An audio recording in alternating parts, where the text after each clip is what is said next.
আমি কিছু baking related item order করেছিলাম। আর এগুলোর মধ্যে আমি কেক বোর্ড নিয়েছি, এটা হচ্ছে 14 ইঞ্চি, আর একটা হচ্ছে 10 ইঞ্চি। তো এই দুইটা কেক বোর্ড আর একটা cake decorating turn table order করেছি। এটা খুবই রিজনেবলের ভিতরে আমি একটা অর্ডার করেছি। এটার প্রাইস ছিল মাত্র 150 টাকা। আর আজকের প্রোডাক্টগুলো আমি পারচেজ করেছি এসকে বেকার পেজ থেকে।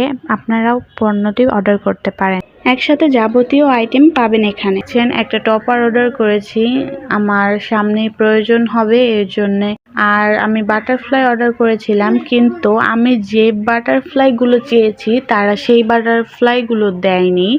তো তাদের কাছে যেটা স্টকে ছিল সেটাই দিয়েছে। পরবর্তীতে আমাকে বলেছে যে স্টকে এলে আমি যেটা চেয়েছি সেটাও দেবে। তো এই তো দেখতে পাচ্ছেন আমি আরেকটা পার্সেল খুলছি। তো এই পার্সেলের ভিতরে প্রথমেই ছিল গোল্ড লিপস, এটা কেক ডেকোরেশনের জন্য আমি নিয়েছি।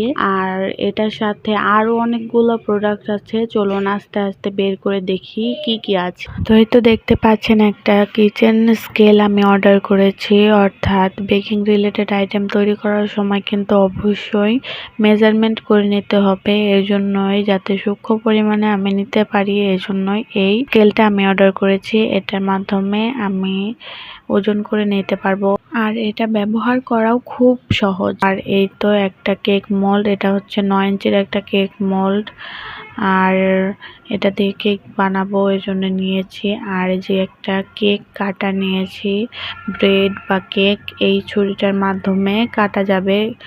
আর সাথে একটা প্যালেট নাইফ নিয়েছি, কেক ডেকোরেশন করার সময় প্যালেট নাইফ ব্যবহার করতে হয়। আর নিয়েছি একটা স্ক্র্যাপারটার মাধ্যমে 3-4 রকমের ডিজাইন করা যাবে কেকের সাইড দিয়ে বা উপরে, এই জিগজ্যাগ টাইপের ডিজাইন করা যাবে।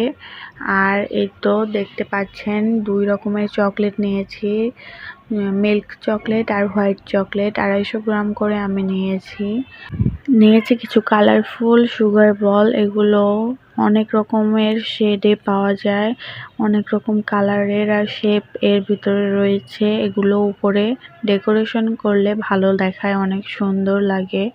আর এটার সাথে আমি আরো হোয়াইট কালারের কিছু রাউন্ড সুগার বল নিয়ে